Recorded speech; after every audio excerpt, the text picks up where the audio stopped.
Hi, hello, నమస్తే అండి. Welcome to మాతృక టీవీ. ఈరోజు మన టీవీ ఛానల్లో ప్రముఖ అనలిస్ట్ తెలంగాణ వాది కూరపాటి వెంకట నారాయణ సార్ గారు ఉన్నారు. వారితో మన ఈరోజు ఇంటర్వ్యూని ప్రారంభిద్దాం.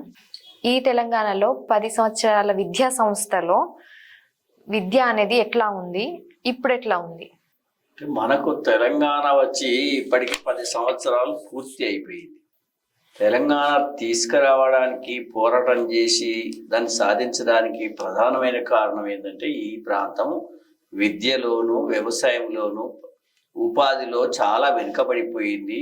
అందుకే మేము ప్రత్యేక రాష్ట్రంలో మేము ఇవన్నీ సాధించుకుంటామని చెప్పి యువత అంతా పోరాటం చేసి తెలంగాణ తెచ్చుకున్నాం. మరి తెచ్చుకున్న తర్వాత 10 సంవత్సరాలు పూర్తి అయిన తర్వాత చూస్తే ఈ రాష్ట్రంలో విద్యా వ్యవస్థ అనేది పూర్తిగా కుప్పకూలిపోయింది. దేశంలో ఉన్నటువంటి 29 రాష్ట్రాలలో ఇది 21వ స్థానానికి దిగజారిపోయింది. ఇంకా అనేక అంశాలలో కూడా చాలా వెనుకబడిపోయింది. ఎందుకు జరిగింది అంటే ఈ 10 సంవత్సరాలలో వచ్చినటువంటి చంద్రశేఖరరావు ప్రభుత్వం విద్యారంగానికి ప్రాధాన్యత అస్సలే ఇవ్వలేదు. మనకు ఒక తెలంగాణలో ఉన్నటువంటి గత 300 సంవత్సరాల వెనుక పోయినట్టయితే ఈ రాష్ట్రంలో విద్య అనేది నిషేధించబడ్డది. అయితే ఇప్పుడు కేసీఆర్ వచ్చినాక కూడా అప్రకటిత నిషేధం అనేది ఈ రాష్ట్రంలో విద్య పైన ఉన్నదని నేను భావిస్తున్నాను. ఎందుకంటే ఆయన ఎటువంటి చర్యలు కూడా తీసుకోలేదు ఏది విద్యను ఇంప్రూవ్ చేయడం కోసం. అలా ముఖ్యంగా ఏంటంటే బడ్జెట్లో ప్రతి సంవత్సరం గత 10 ఏళ్ల నుంచి మనకు 90,000 కోట్ల రూపాయల బడ్జెట్ మొదటి సంవత్సరం ప్రవేశపెడితే గత సంవత్సరం 2,96,000 కోట్ల రూపాయల బడ్జెట్. అయితే ఈ బడ్జెట్లో కనీసం 15 నుంచి 20% నిధులను విద్యారంగానికి ఇవ్వాలి. కానీ ఈ ముఖ్యమంత్రి చంద్రశేఖరరావు ఉన్నంత 10 సంవత్సరాల్లో 4 నుంచి 5% కంటే ఎక్కువ ఇవ్వలేదు. ఎందుకు ఇవ్వలేదు సార్? అలా ఆయనకు దీని మీద ఇష్టం లేదు. విద్యను పెంచడము, విద్యను ప్రజలకు అందించడము, ఒక ఉచితమైనటువంటి నాణ్యమైన విద్య ప్రజలకు అందించడము ఆయనకు స్వభావానికి విరుద్ధం అయిపోయింది. మనకి తెలంగాణ ఉద్యమంలో చాలాసార్లు చెప్పాడు ఏది విద్యను బాగు చేస్తామని చెప్పడం జరిగింది. KG to PG వరకు మేము ఫ్రీగానే ఇస్తాము అని చెప్పిండు. కానీ అటువంటిది ఆచరణలో శూన్యం అన్నమాట.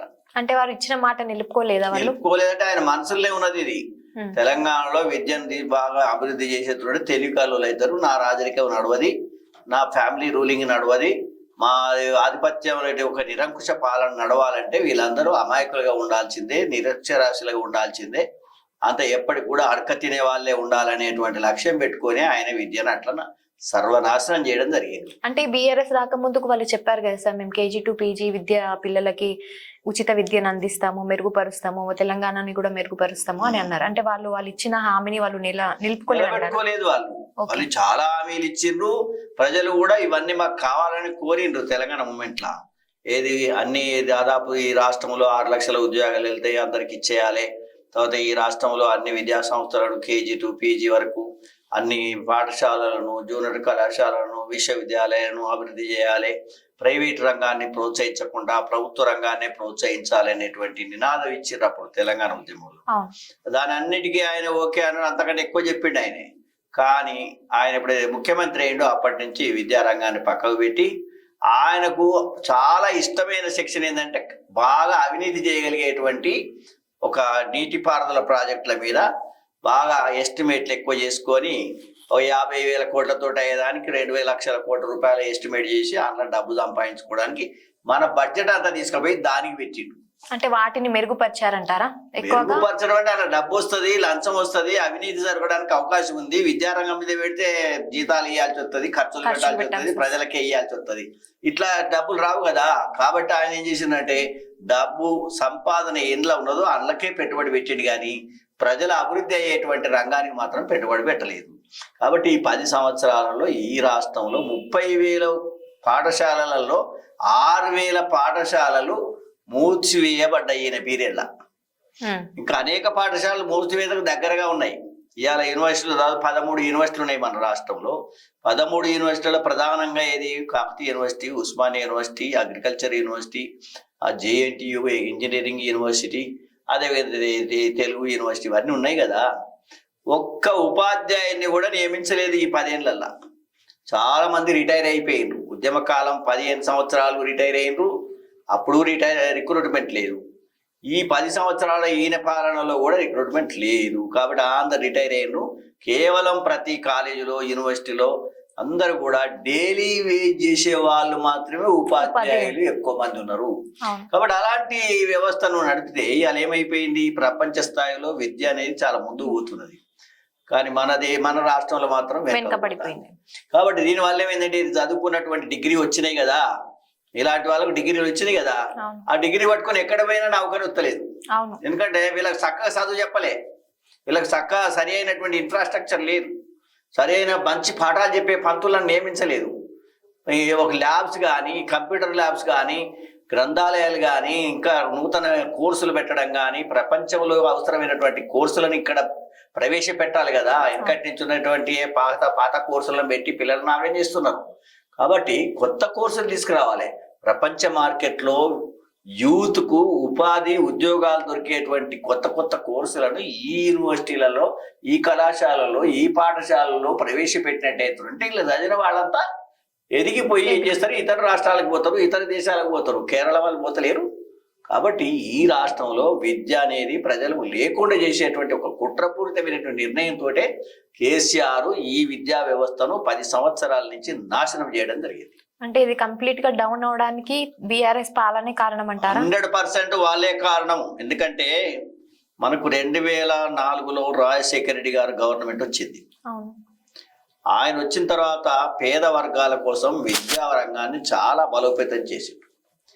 జూనియర్ కళాశాలను, హై స్కూళ్లను మనం తెలంగాణ మూమెంట్ నడిపినా కొద్దీ అయ్యో మీరు నడపకండి, నేను అన్ని అభివృద్ధి చేస్తానని చెప్పి మనకు భయపడి ఆయన పెట్టుబడులు చేసి కొత్త కాలేజీలు ఇచ్చిండు, కొత్త యూనివర్సిటీలను ఎస్టాబ్లిష్ చేసిండు, కొంత రిక్రూట్మెంట్లు కూడా చేసిండు. కానీ మన దురదృష్టం ఏంటంటే ఆయన చనిపోవడం ఒకటైపోయింది, మనకు తెలంగాణ కావాలన్నాం కాబట్టి అది ఆయన అప్పటి నుంచి ఆ పెట్టుబడులు అయిపోయి అక్కడికి ఆగిపోయినాయి.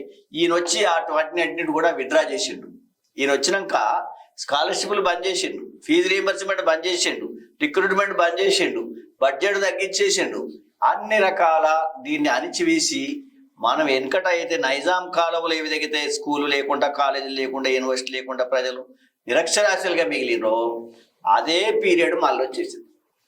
కాబట్టి ఇప్పుడు కొత్త నూతనంగా వచ్చినటువంటి కాంగ్రెస్ ప్రభుత్వాన్ని మనం డిమాండ్ చేసిన మేము. మొన్న తెలంగాణలో వచ్చినటువంటి ఈ ప్రభుత్వం అనేది మారిపోయింది కదా.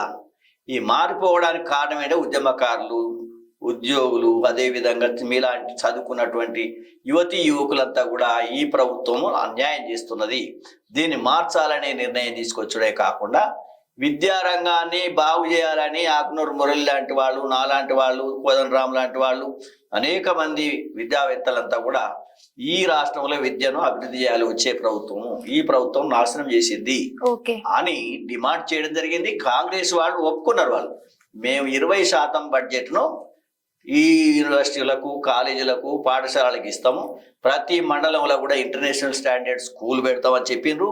ఉన్న యూనివర్సిటీల్లో కూడా కొత్త కోర్సులు పెడతాం, అంతర్జాతీయ స్థాయిలో ఉండేటువంటి అవసరమైనటువంటి కోర్సులు పెడతామని చెప్పారు. కాబట్టి ఇప్పుడు రేవంత్ రెడ్డి గారి గవర్నమెంట్ ఈ రాష్ట్రంలో నూతన విద్యా పాలసీని, నూతన పద్ధతులలో దీన్ని పునర్జీవనం చేసి, దాని ఆధునీకరణ చేసి, కొత్త కోర్సులు పెట్టి ఎదుగుతున్న యువతకు అవకాశాలు కల్పించేటువంటి విద్యను ప్రవేశపెట్టాలని మేము డిమాండ్ చేస్తున్నాం. ఓకే సార్, మరి మీరు అనుకుంటున్నారా కొత్త ప్రభుత్వం విద్యా సంస్థని బలోపేతం చేస్తుందని మీరు అనుకుంటున్నారా? అంటే ఎందుకంటే ఆయనకు ఒక దుర్బుద్ధి ఉండి ఇంతకాలం ఆపేసింది ఆయన. కానీ కాంగ్రెస్ గవర్నమెంట్ ఎప్పుడు కూడా నెగిటివ్గా అయితే ఉండదు. కాకపోతే ఈ ఒక ఫోర్సెస్ అనేటివి, లాబీస్ అనేటివి ఉండాలి. ఇందులో ముఖ్యంగా ఇప్పుడు ఈ ప్రభుత్వం మార్పు కావాలని కోరుకున్నటువంటి విద్యావంతులు, పెద్దలంతా కలిసి ఏం చేయాలంటే ఈ ప్రభుత్వం మీద ఒత్తిడి తీసుకొచ్చి ఈ బడ్జెట్ పెంచడం, రిక్రూట్మెంట్ చేయడం, కొత్త కోర్సులు ప్రవేశపెట్టడం, దీనికి కూడా ఒక మంచి ప్రణాళిక వేయాలి, ఒక మంచి సలహా మండలి వేయాలి. ఏది విద్యా అభివృద్ధి కోసం సలహా మండలి ఉండాలి, కానీ పనికిరాని వాళ్ళని తీసుకొచ్చి సలహాదారులుగా పెట్టుకొని గత 10 సంవత్సరాల నుంచి కేసీఆర్ మన ప్రజల డబ్బంతా కూడా ఈ సలహాదారులకు పనికి వెధవలను తీసుకొచ్చి పెట్టి వాళ్ళతోటి అన్ని రకాల నష్టాలు చేసి పోయింది. కాబట్టి కొత్త ప్రభుత్వము ఒక మంచి సలహా మండలిని ఏర్పాటు చేసుకొని విద్యా వ్యవస్థను దాన్ని ఆధునీకరణ చేయడం, పునర్నిర్మాణం చేయడం, అభివృద్ధి చేయడం అనేది జరగాలి, జరిగి తీరుతుంది. ఆ విషయంలో మేము కూడా ఊరుకోము. తప్పకుండా ఇప్పుడు ఏదైతే మార్పు కోసం పోరాటం చేసి తీసుకొచ్చినామో వాళ్ళందరం కూడా కలిసి ఈ రాష్ట్రంలో నూతన విద్యా వ్యవస్థను ఏర్పాటు చేయడానికి తప్పకుండా కృషి చేస్తాం. ప్రైవేట్ విద్యా వ్యవస్థ ఎందుకు ఎదుగుతూ వచ్చింది? ప్రైవేట్ కాలేజీలు, ప్రైవేట్ స్కూల్స్ మూతపడడానికి కారణం ఏంటి? అంటే ప్రైవేట్ విద్యా రంగాన్ని కేసీఆర్ మరింత పెంచాడు. ఓకే, ఆయన దగ్గర ఉన్న మంత్రులను ఎమ్మెల్యేలకే ప్రైవేటు విశ్వవిద్యాలయాలు ఇచ్చిండు, వాళ్ళకే కళాశాలలు ఇచ్చిండు, వాళ్ళకి అంతర్జాతీయ స్థాయిలో స్కూళ్ళు పెట్టుకోవడానికి కూడా అవకాశం ఇచ్చిండు. కార్పొరేట్ అంటే వేల కోట్ల రూపాయల ఆస్తులను సంపాదించుకోవడానికి ప్రైవేటు విద్యను ఒక వ్యాపార సంస్థగా, వ్యాపార రంగంగా మార్చి కేసీఆర్ అభివృద్ధి చేసిన వాళ్ళు. అందుకే ఇవాళ మల్లారెడ్డి లాంటి వాళ్ళు 16 ఇంజనీరింగ్ కాలేజీలు పెట్టిండు. ఆయన పల్లా రాజేశ్వర రెడ్డి ఆయన కూడా అన్ని ఇంజనీరింగ్ కాలేజీలు పెట్టిండు. ఇట్లా ప్రైవేట్ వాళ్ళకి ఇచ్చేసి ప్రైవేట్ ఇంజనీరింగ్ కాలేజీలు పెట్టి ఒక్కొక్క విద్యార్థి దగ్గర ప్రతి సంవత్సరం 3 లక్షల రూపాయలు, 4 లక్షల రూపాయలు వసూలు చేసేటువంటి విధానాన్ని ప్రవేశపెట్టడంతో వాళ్ళు మొత్తం ప్రజల డబ్బును దోచుకొని రాజకీయాలు నడపడం, వ్యాపారాలు నడపడం, ఇంకా ఇతర రంగాలలో కూడా దోపిడీ చేసుకోవడానికి వాళ్ళు ముందుకు పోయి. అయితే ఈ రకంగా ఈ ప్రైవేట్ విద్యా సంస్థలకు కూడా ప్రజలు మొగ్గు చూపుతున్నారు. ఎందుకంటే ఇవన్నీ నాశనం అయిపోయినాయి కదా, ప్రభుత్వ విద్యా సంస్థలన్నీ పనికి రాకుండా అయిపోయినాయి. అలా చదివిన వాళ్ళకి ఏమీ నౌకరు వచ్చే పరిస్థితి లేదు, అలా చదివిన వానికి ఒక క్వాలిటీ ఎడ్యుకేషన్ వచ్చే పరిస్థితి లేదు. కాబట్టి కొంచెం చైతన్యం ఉన్న తల్లిదండ్రులు ఏం చేస్తున్నారు, ప్రైవేట్ దాటి ఎంత కష్టపడైనా కానీ అలా చదివిద్దాయని పోతాను, అలా చదివించుకుంటాను, ఈ డబ్బంతా వాళ్ళకు పోతాన్ని. దాంతో ఏమైందంటే ఈ ప్రభుత్వ విద్యా సంస్థల మీద ప్రజలకు నమ్మకం పోయింది. అంటే ఇంట్లో చదివిస్తే మా పిల్లలు బాగుపడరు, ఇలా చదివితే మా పిల్లలు హైయర్ ఎడ్యుకేషన్ పోలేరు, అంతర్జాతీయ స్థాయికి ఎదగలేరు, అమెరికా పోలేరు, లండన్ పోలేరు, ఆస్ట్రేలియా పోలేరు, లేకపోతే మెడిసిన్ రాదు, లేకపోతే ఇంజనీరింగ్ రాదు, మంచి ఉద్యోగం రాదు. ఎందుకంటే నీకు కాకతీయ యూనివర్సిటీలో చదివిన పిల్లలను 100 మందిలో 2 కూడా నౌకరు దొరకలేదు. కానీ ఒక ప్రైవేట్ యూనివర్సిటీలో చదివిన వాళ్ళకు 70%, 80% పిల్లలంతా కూడా ప్లేస్మెంట్ వస్తున్నది, నౌకర్లు వస్తున్నాయి, పోతున్నారు. అంటే వాళ్ళు ఏమన్నట్టు మార్కెట్ ఓరియంటేషన్లో వాళ్ళు చదువు చెప్తున్నారు. ఇదేమో పనికిరాని చదువును నడిపించి ఈ పిల్లలందరినీ కూడా పనికి రాకుండా చేయడం, కేవలం ఒక పార్టీలకు కార్యకర్తలుగా మార్చేటువంటి విధానాన్ని కేసీఆర్ ప్రవేశపెట్టిండు. అంటే పాలనంతా ఓన్లీ డబ్బు వల్లనే జరుగుతుందంటారా నాశనం అవడానికి? అంటే డబ్బు కేటాయించి మన ముఖ్యమంత్రి గారు ఏం చేయాలి, ముఖ్యమంత్రికి అనేక బాధ్యతలు ఉంటాయి. వ్యవసాయ అభివృద్ధికి కావలసిన చర్యలు తీసుకోవాలి, విద్యా అభివృద్ధికి కావాల్సిన చర్యలు తీసుకోవాలి, ఈ ఉపాధి అవకాశాలు పెంచడానికి చర్యలు తీసుకోవాలి, అనేక రకాల రంగాలను కూడా అభివృద్ధి చేయడానికి చేయాలి. అందులో ముఖ్యంగా విద్యా రంగం గురించి ముఖ్యమంత్రి ప్రత్యేక శ్రద్ధ తీసుకొని ప్రతి సంవత్సరానికి 4-5 సార్లు నెలకొకసారి అయినా రివ్యూ చేయాలి. స్కూల్ ఎలా నడుస్తున్నాయి, కాలేజీలు ఎలా నడుస్తున్నాయి, యూనివర్సిటీలు ఎట్లా నడుస్తున్నాయి, అసలు సిలబస్ ఏమైనా మారుస్తారా లేదా, ఈ పిల్లలందరికీ ఏమైనా అవకాశాలు వచ్చేటువంటి చదువు నడుస్తుందా లేదని సర్వే చేయాలి, దాన్ని రివ్యూ చేయాలి. కానీ కేసీఆర్ 10 సంవత్సరాల కాలంలో ఒక్కనాడు కూడా రివ్యూ చేయలేదు. అంటే విద్యా వ్యవస్థను ఏం జరుగుతుంది అనేటువంటి ఆలోచన లేకుండానే ఫామ్ హౌస్కు పరిమితం అయిపోయి విద్యారంగాన్ని పూర్తిగా నిర్వీర్యం చేయడం జరిగింది. అంటే ఇప్పుడు ఏంటంటే రేవంత్ రెడ్డి తాను ఒక మంచి పరిపాలన ఇస్తానని చెప్పి ప్రజలకు హామీ ఇచ్చి వచ్చాడు. కాబట్టి ఈ విద్యా సంస్థను బాగు చేసేటువంటి విద్యా మండలిని వేసి ఆ మండలి ద్వారా ఎప్పటికప్పుడు రివ్యూ చేసుకుంటూ దాన్ని పరిశీలన చేసుకుంటూ ఆ అంచెలంచెలుగా దీన్ని మరింత ఎదగడానికి చేసేటువంటి ప్రయత్నం కనుక చేసినట్టయితే తప్పకుండా ఇప్పుడు మన రాష్ట్రం కూడా, ఇప్పుడు హిమాచల్ ప్రదేశ్ అయినా, మన కేరళ రాష్ట్రం అయినా కానీ, త్రిపుర రాష్ట్రము, ఇలాంటి రాష్ట్రాలల్లో చాలా అత్యున్నత స్థాయిలో అది వాళ్ళ ప్రమాణాలు ఉంటున్నాయి, వాళ్ళ ఎడ్యుకేషన్ లెవెల్స్ ఉంటున్నాయి. మన రాష్ట్రం కూడా అది చేరుకుంటుంది. కాబట్టి ప్రయత్నం అనేది ప్రభుత్వం తరఫున కావాలి.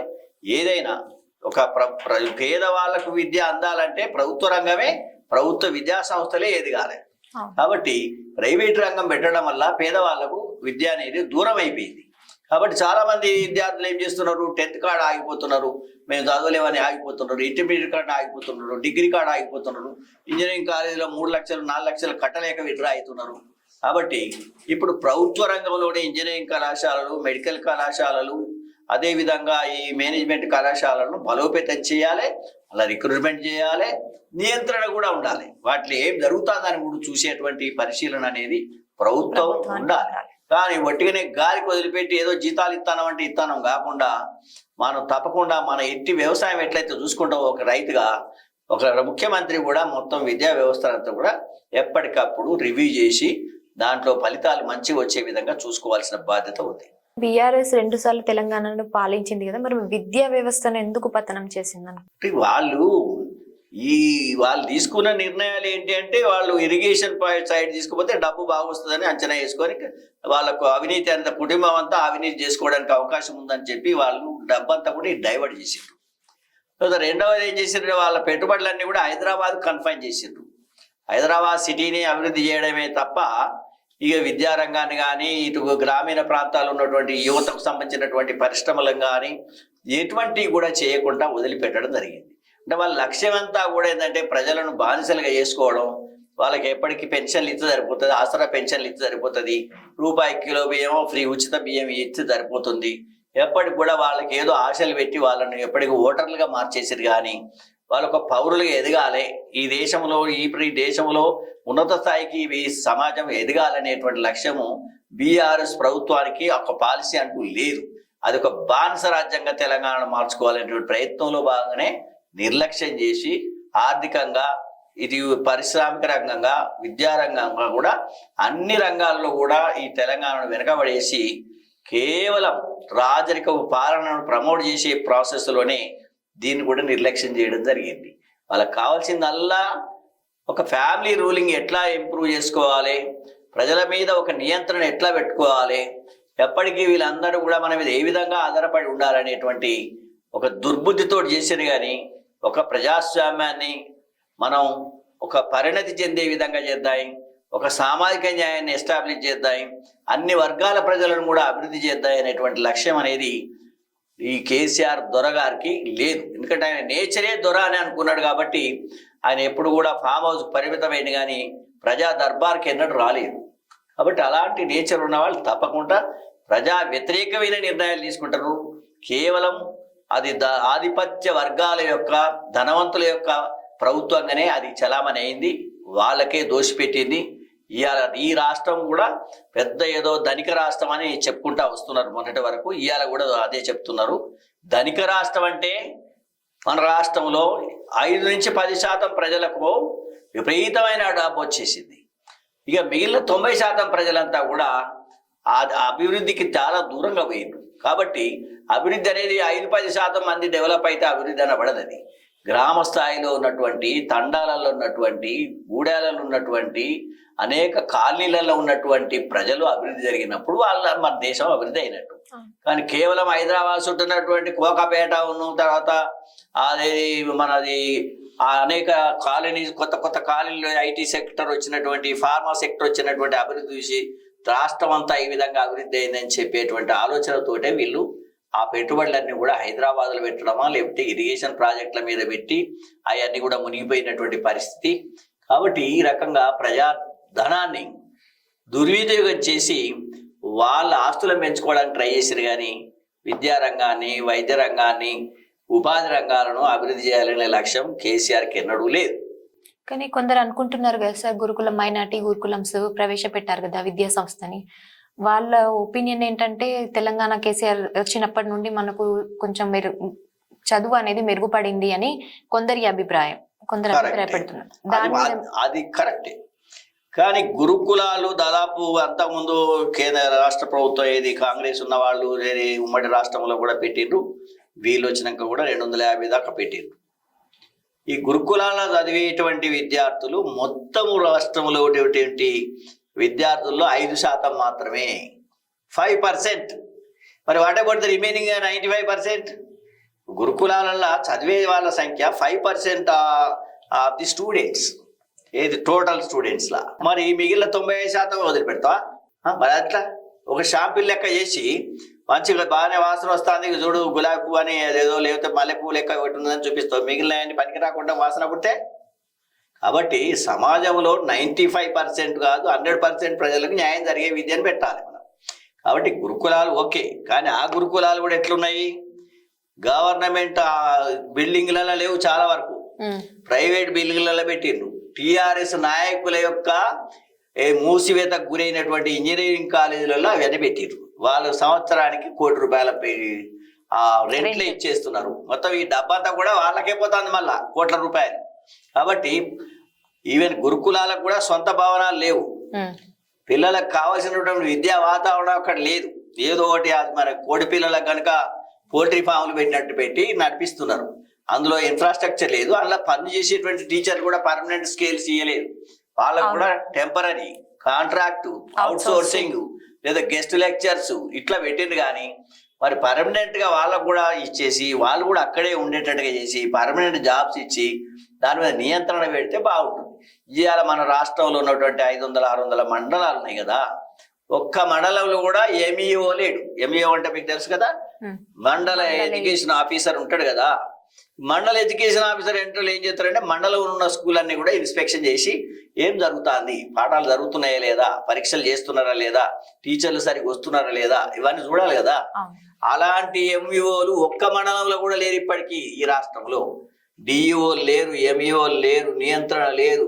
ఓ హెడ్ మాస్టరు ఇన్ఛార్జీలే, అన్ని రకాల ఇన్ఛార్జీలతోటే నడుపుకుంటూ పోయిండు. కాబట్టి ఈ రాష్ట్రంలో ఆయనకు విద్యను బాగు చేయాలనేటువంటి లక్ష్యం ఎన్నడూ లేదు. సర్వనాశనం చేసి మనకేంటంటే ఒక నెల్సన్ మండేలా అని ఒక పెద్ద ఆఫ్రికన్ లీడర్ ఉండే, ఆయన ఒక మాట అన్నాడు, దుర్మార్గపు రాజులు ఏ దేశాన్ని అయితే నాశనం చేయదలుచుకొని అనుకుంటారు వాళ్ళు ఆ దేశంలో విద్య లేకుండా చేస్తారు. విద్య లేకుండా చేస్తే ఆ సమాజం నాశనం. సేమ్ అప్లై చేసాడు కేసీఆర్. ఈ రాష్ట్రంలో విద్య లేకుండా చేయాలనేటువంటి లక్ష్యంతో చేసి ఇప్పుడు కాంగ్రెస్ ప్రభుత్వం వచ్చింది, కొత్త ప్రభుత్వం వచ్చింది కదా సార్. ఇప్పుడు ఈ ప్రభుత్వంలో విద్యా సంస్థలో ఎలాంటి మార్పులు వస్తే బాగుంటుంది అని మీరు అనుకుంటున్నారు? ఇప్పుడు చాలా ఇది పెద్ద కాంప్లికేటెడ్ సమస్యగానే ఇవాళ కాంగ్రెస్ ముందు ఈ సమస్య ఉన్నది.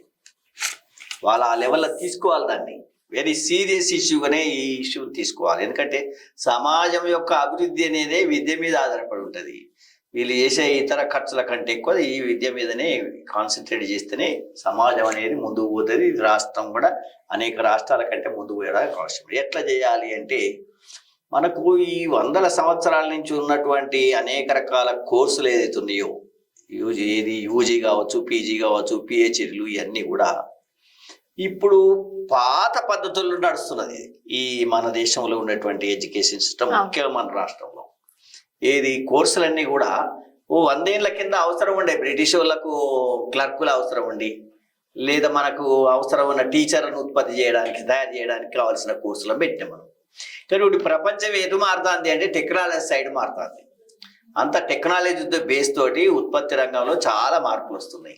కాబట్టి మనం ఎదుగుతున్న యువతను ఏం చేయాలి, హిస్టరీ, సోషాలజీ, పొలిటికల్ సైన్స్ ఇట్లా కాదు, ఇంట్లో పెట్టుకునే ప్రపోర్షన్లో 10% పిల్లల్ని అందులో ఉంచాలి. కానీ 100% వాళ్ళు ఇదే కోర్సుల్లో పెట్టడం వల్ల ఏమవుతుందంటే ఇందులో వాళ్ళు అక్కడ రాకుండా అవుతారు.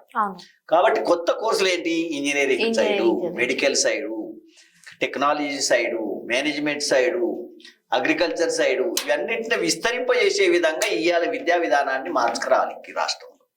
అంటే ఇంటర్మీడియట్ స్థాయి వరకు ఓకే, కానీ డిగ్రీ నుంచి చాలా మార్పులు తీసుకురావాల్సిన అవసరం ఉన్నది. డిగ్రీ కళాశాలల్లో కూడా కొత్త కోర్సులను తీసుకురావాలి.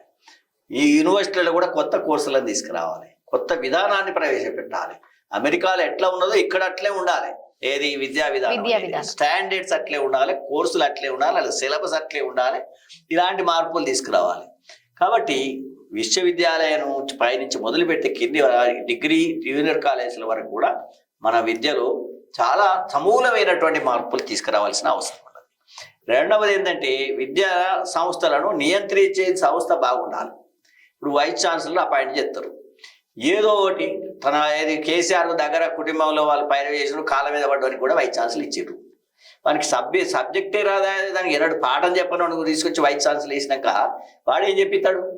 అన్నగారు ఏం నాలెడ్జే లేదు కదా. కాబట్టి వైస్ ఛాన్సలర్స్ను కానీ ప్రిన్సిపాల్స్ను కానీ హెడ్ మాస్టర్లను కానీ ఎవరైతే నియంత్రణ స్థాయిలో ఉంటారో వాళ్ళందరినీ కూడా ఒక నిష్ణాతులైన వాళ్ళు, కమిట్మెంట్ ఉన్న వాళ్ళని ఐడెంటిఫై చేసి ఈ విద్యా సంస్థల పైన వాళ్ళను ఒక యజమాయిషికి ఇవ్వాలి. వైస్ ఛాన్సలర్ నియమ కానీ, ప్రిన్సిపాల్స్ కానీ, హెడ్ మాస్టర్లు కానీ, ఏబిఓలు కానీ వీళ్ళందరి సిస్టమ్ డెవలప్ చేయాలి. తర్వాత ఇన్ఫ్రాస్ట్రక్చర్ డెవలప్ చేయాలి. బిల్డింగ్స్ బాగుండాలి, అందులో ఉండే గ్రంథాలయాలు బాగుండాలి, కంప్యూటర్స్ బాగుండాలి, అదే ల్యాబొరేటరీస్ బాగా ఉండాలి. ఎప్పటికీ ఇంటర్నేషనల్ నేషనల్ లెవెల్లో చర్చలు జరగాలి, సెమినార్లు జరగాలి, సింపోజియాలు జరగాలి, కాన్ఫరెన్సులు జరగాలి. ఈ విధంగా విద్యా వాతావరణాన్ని డెవలప్ చేయాలన్నమాట. ఓకే సార్, ఇప్పుడు తెలంగాణ వచ్చి 10 years అవుతుంది కదా. ఈ 10 years లో నిరుద్యోగ వ్యవస్థ పెరిగిందా తగ్గిందా? పెరిగితే ఎందుకు పెరిగింది, తగ్గితే ఎందుకు తగ్గింది? అంటే దానికి గల తగ్గడం అనేది జరగనే లేదు. ఎప్పుడు కూడా నిరుద్యోగ సమస్య అనేది ఈ దేశంలో కానీ ఈ రాష్ట్రంలో కానీ పెరుగుతూనే ఉంటది. ఎందుకు పెరుగుతుంది అంటే నేను ఇంతకుముందు చాలా విషయాలే చెప్పినాను కదా.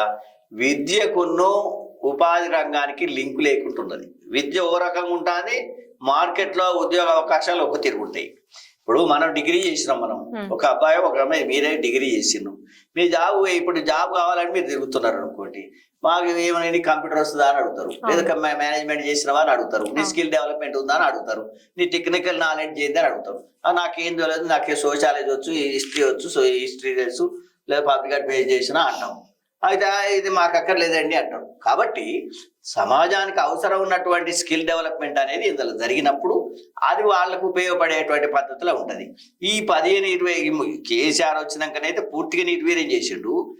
అంతకుముందు కూడా 96 నుంచి మొదలైంది ఈ రాష్ట్రంలో విద్యా వ్యవస్థను సర్వనాశనం చేసేటువంటి దానికి అంకురార్పణ అనేది చంద్రబాబు పీరియడ్లే మొదలైంది.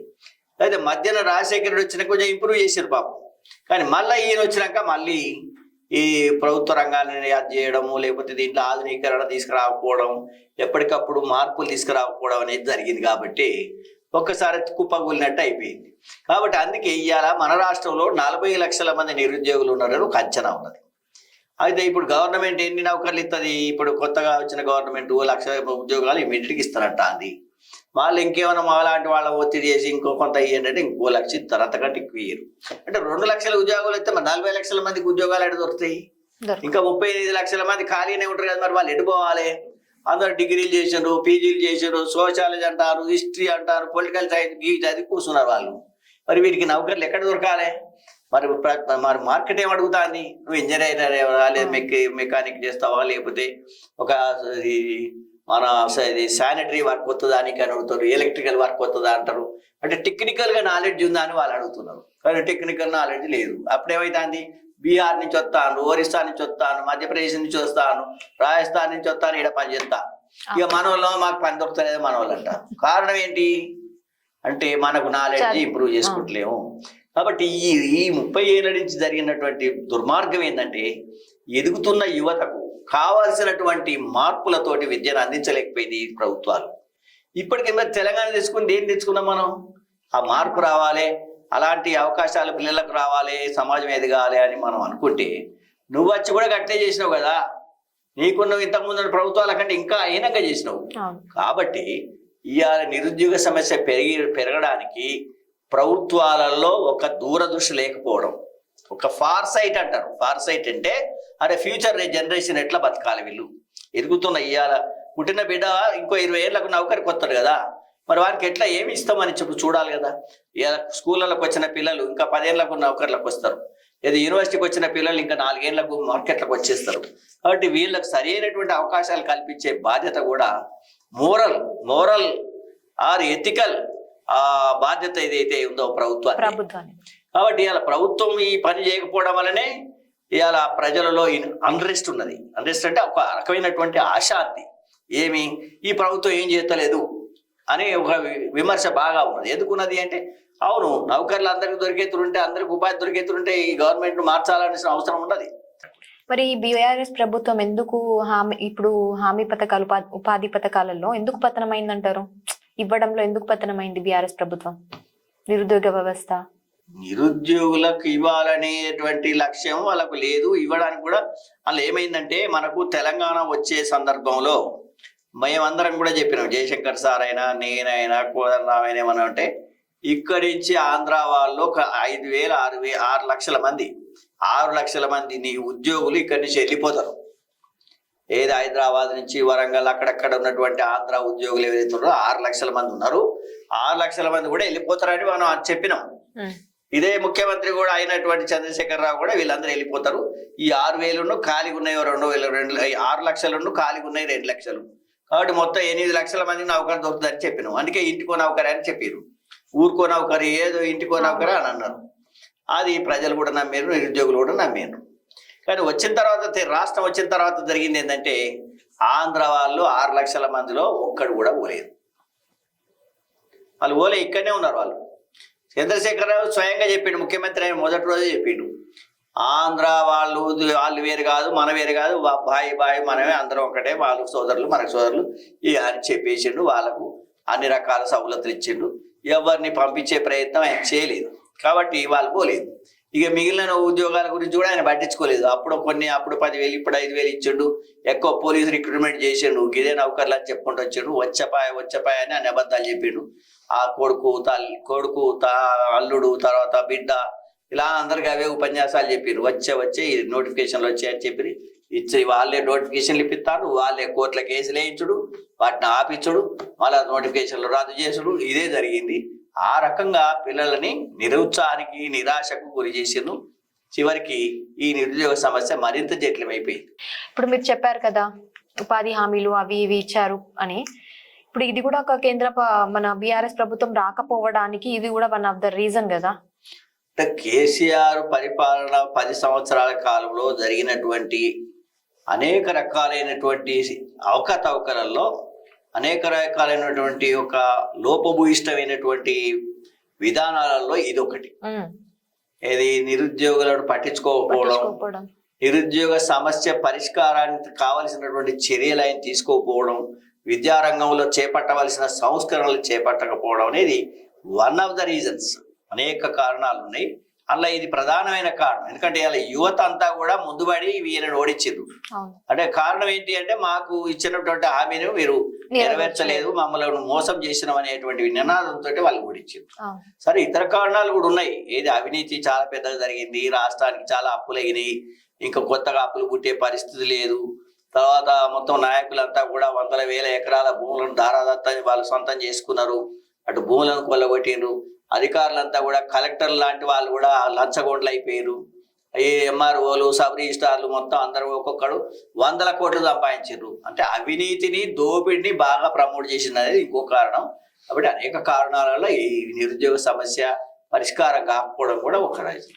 ఓకే సార్, ఇప్పుడు మీరు చెప్పిన విషయాలన్నీ మన ప్రభుత్వం, కొత్త ప్రభుత్వం పరిగణలోకి తీసుకోవాలని మీరు అనుకున్నట్టు విద్యా సంస్థ మెరుగుపడాలని మా స్టూడియోకి వచ్చి మీ విలువైన సమయాన్ని మాతో కేటాయించినందుకు చాలా ధన్యవాదములు. జై భీమ్.